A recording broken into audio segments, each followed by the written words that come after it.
믿음은 우리의 열정이나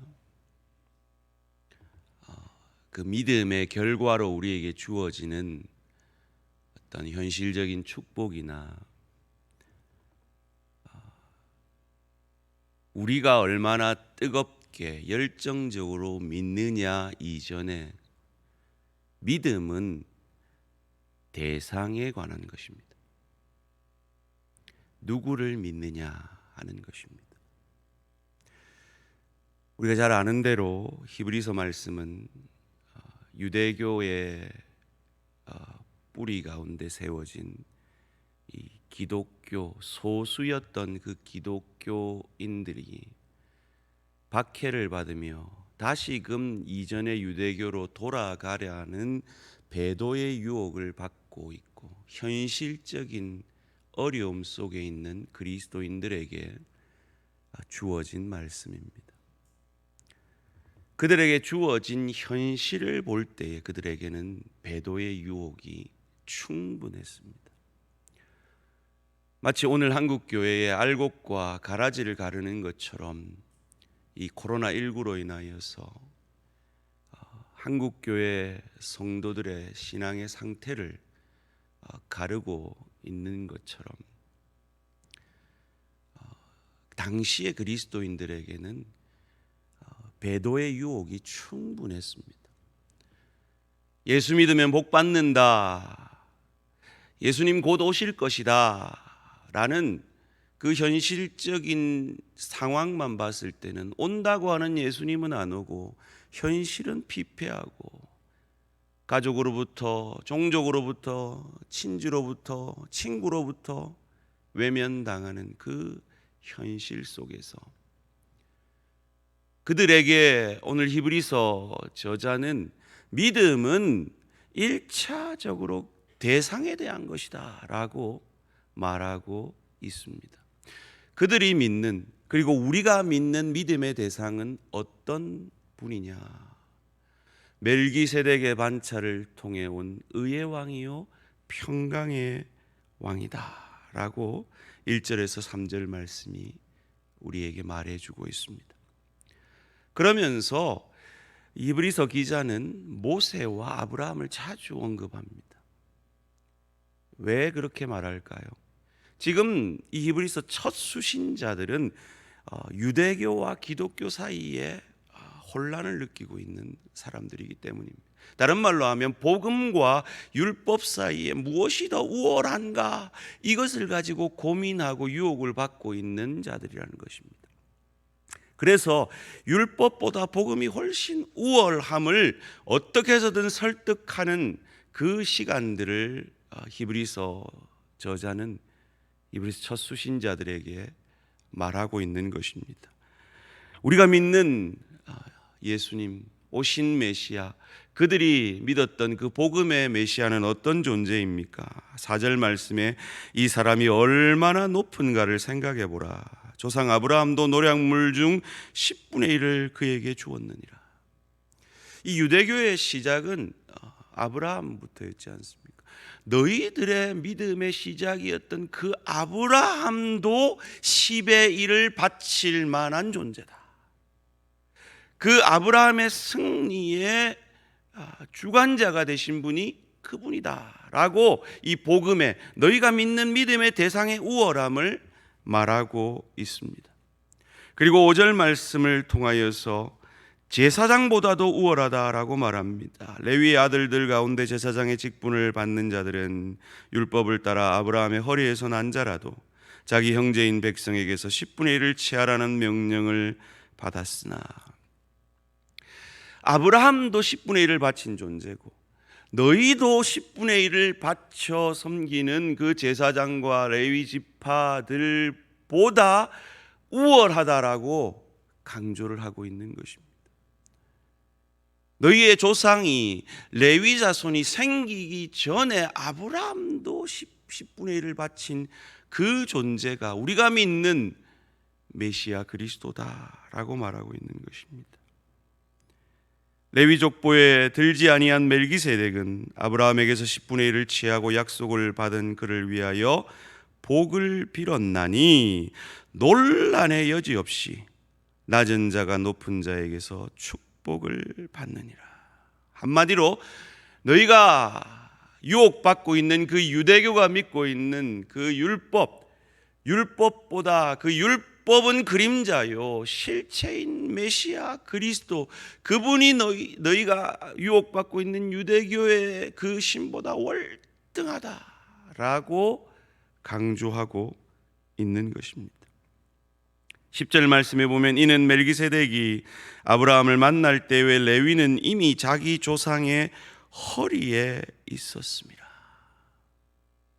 너희가 믿는 그 유대교의 그 핵심인 제사를 감당하고 있는 그 제사장들도 그 멜기세덱이 와서 너희의 믿음의 조상 아브라함이 경배했던 그 대상이 월등한데, 그 대상의 역할을 하고 있는 너희가 믿는 제사장은 그 아브라함의 허리에 있지 않았느냐. 그 제사장이 오기 전부터 이 메시아 그리스도가 너희의 믿음의 조상 아브라함의 경배를 받지 않았느냐. 너희가 믿는 믿음의 대상이 바로 이와 같다. 그러니 오늘 너희가 당하는 그 현실 속에서 믿음을 지켜라. 배교의 유혹 속에서 그 현실을 바라보지 말고 너희가 믿는 믿음의 대상을 바라봄으로 그 믿음의 경주를 감당해내라 라고 말하고 있는 것입니다. 그리고 이어지는 본문 속에서 우리가 잘 아는 대로 그 율법은 대속죄일에 대제사장을 통하여서 1년에 한 차례씩 그 반복되어지는 제사를 통해 제사함 받지 않았느냐. 그러나 너희는 단 한 번 완전한 제사로 구원을 받은 존재 아니냐. 그 완벽한 제사를 통해 너희의 과거, 현재, 미래의 모든 죄가 사함받고 온전한 신분적 구원을 받지 않았느냐.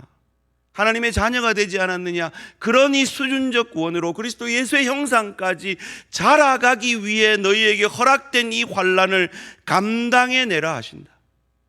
그 축복을 주시기 위해 너희에게 이 환난이 허락된 것이다 라고 히브리서 저자는 첫 히브리서 수신자들에게 용기를, 믿음을, 그리고 그 믿음의 대상인 그리스도 예수를 바라보고 오늘 너희에게 감당하라 하시는 그 십자가 지고 감당할 때 하나님의 때 하나님의 방법으로 감격해 하실 것임을 말씀하고 있는 것입니다. 오늘 코로나19로 우리 대양의 가족들의 육신의 연약으로, 자녀들에 대한 염려로, 혹은 나 자신에 대한 실망으로, 혹은 교회에 대한 실망, 혹은 사역자에 대한, 혹은 지체에 대한 실망으로 오늘 히브리서 첫 수신자들이